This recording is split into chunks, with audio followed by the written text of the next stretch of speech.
Fernanda, eu vou começar com você, porque afinal essa crise começou nos Estados Unidos, país que é da sua especialidade. Quer dizer, a saída da Nancy Pelosi acontece num contexto de uma reta final da campanha eleitoral nos Estados Unidos. Em novembro vão renovar toda a Câmara dos Deputados, um terço do Senado. Lá atrás, o então presidente Donald Trump havia dito que o Joe Biden seria frouxo com a China, né? De uma certa maneira, o Partido Democrata está provando que não tem medo da China. Né? Como é que você vê essa motivação política e se realmente é algo que o Joe Biden não desejava, né? Ou se é algo que pode ter uma certa coordenação entre a Casa Branca e a Nancy Pelosi?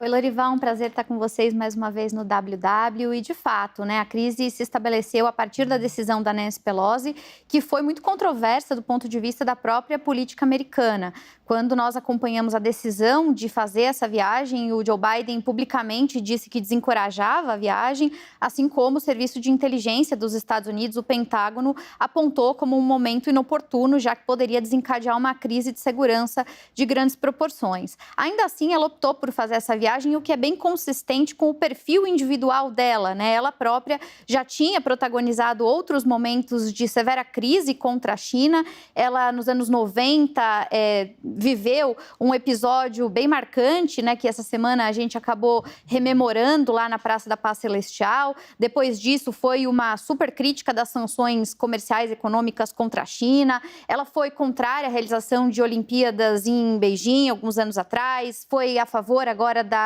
do boicote que se empreendeu nas Olimpíadas de Inverno. Então, quando a gente olha pessoalmente para Nancy Pelosi, não é de se surpreender que ela tenha tomado essa decisão e contrariado o que as autoridades americanas tinham definido. Agora, esse ponto que você traz sobre a política doméstica, a dinâmica eleitoral e até essa eventual coordenação que pode ter havido dos bastidores, é uma hipótese que me parece bem interessante. Eu tenho sido bem alinhada a essa visão. Isso porque o presidente Joe Biden, ele tentou se prestar ao papel do good cop com o Xi Jinping, então fez uma ligação telefônica, disse que os Estados Unidos não estavam com a visita dela institucionalmente apoiando uma independência em Taiwan, então fez a função de apaziguar os ânimos com o presidente chinês, o que do ponto de vista diplomático é algo bem-vindo para evitar que a situação se escalasse, mas ao mesmo tempo a gente sabe que ele se beneficia da visita da Nancy Pelosi, na medida em que, em primeiro lugar,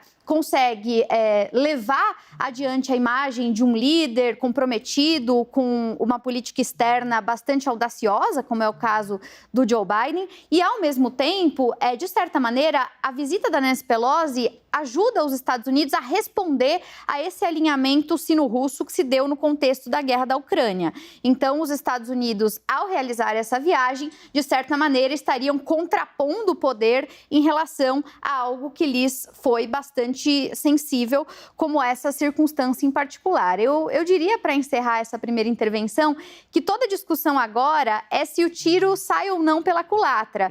Porque, de um lado, o Joe Biden, de fato, capitaliza essa narrativa de um líder tenaz e tudo mais.